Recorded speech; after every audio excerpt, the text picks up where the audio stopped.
Welcome to part 3. Now we are going to talk about happiness. So, ideally, when one talks about happiness, what does one require? The basics: money, relationships, family, love, power, freedom, hobbies, vacations, ability to travel, explore. Correct? Now, this all is a new concept because we are thinking about individual happiness. This concept as a whole is extremely new. Where we are an individual, we are separate. So, if we go back, say, 300 years, 500 years, happiness was always a collective thing, So, happiness was always meant to be community based. Because if one is not happy or who is in my vicinity, I cannot be happy.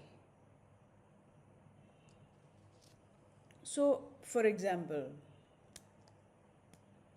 in today's day and age, if I became really rich, okay, and say that I went trekking somewhere and I wanted to find some crystal, so I started digging, and instead of finding crystal, I found a bunch of rare gold. Now this gold is almost priceless. So what is the first thing I do with it? Most of y'all will be thinking, I'll go dig a hole in my backyard and put it there, or try to sell it, get that money and put it in the bank, put it in the stock market, grow the money. That is what today's day and age thinks of. And it's a very individualistic thing in its own way. Even though you are saying that I will leave it for the generations to come, you're talking about your generations to come. You're talking about your children. Correct. So it has nothing to do with the ones around you, but the ones that are yours and are to follow to be yours within your lineage. That's it. So you see, there is this separation that has come across.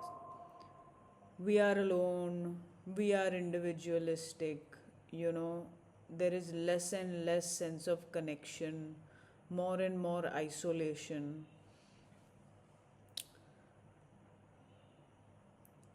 The true meaning of happiness is in the giving of it as opposed to the retaining of it. Can you retain happiness? Tell me one thing, why aren't people happy anymore? Why are people so depressed, anxious all of a sudden? Because we are moving away from our very true nature, which is to give. It's in the giving, not in the keeping, not in the trying to retain. That's not how it works, and that's not what we are built for. This is not me telling you something, this is the history of us and what is within us. Because if what we are doing today, living separately, doing all of this great stuff alone, then we wouldn't be in such a depressed, anxious, mental health becoming so big. Now, if you go read the scriptures, learn Vedas, read the Puranas, you'll see one thing, that everything was community based. A sense of belonging is required. Today, people don't have a sense of belonging, which is why they will join gangs and they'll do drugs and they'll do all sorts of things just to feel like they belong, because they're so damn alone. So people, when they are alone, become deeply vulnerable. Most of them become deeply vulnerable, and then you can easily sway them left, right, center. You whack them and they'll come back to you like a dog. You see dogs also, they can't stay alone very long because they are not meant to be alone. We are always meant to be in a community.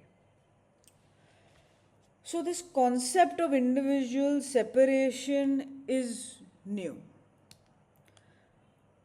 I also want to talk a little bit about, back in the day, people were not afraid of death. You know, they were just like, whatever, I die types. But what was the biggest punishment for someone, say 300, 350, 500, 400 years ago?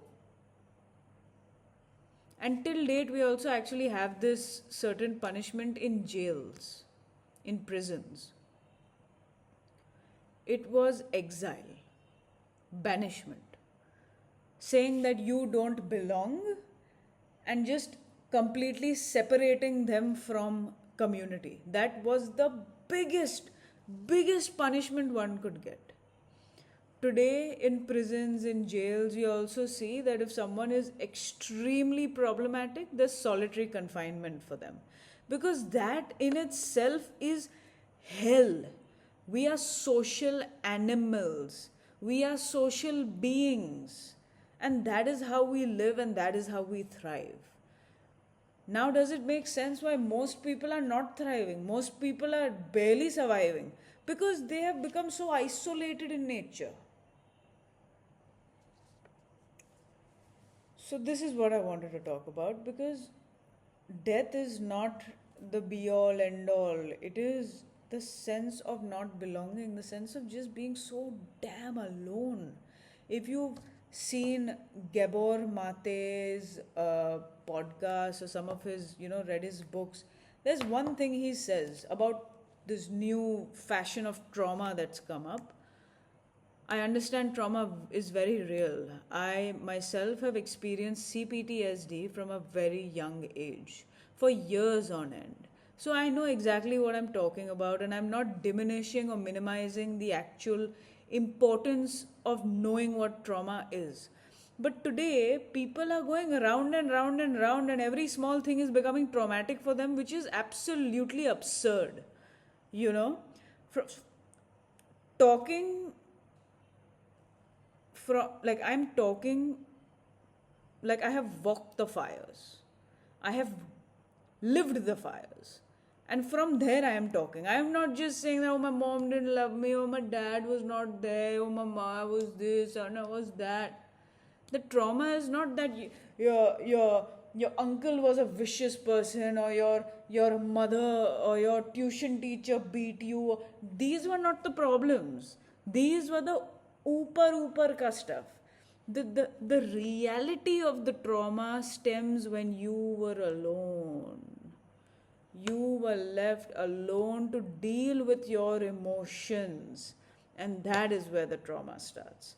That's why they say a family unit should be absolutely, solid, because then no matter what happens to anybody, they have that sense of love, that sense of community, that sense of belonging within themselves, which dramatically heals even the most, the capital T trauma, CPTSD situations. They heal drastically quick. Okay? So it is about being alone in that pain, being alone when all these hideous things happen, being alone, not being able to talk to anyone, not being able to tell anyone. That is where the problem starts. Not that you being hit is not the problem. You being hit and not being able to tell anyone about it is the problem. So we have to see things for what they are.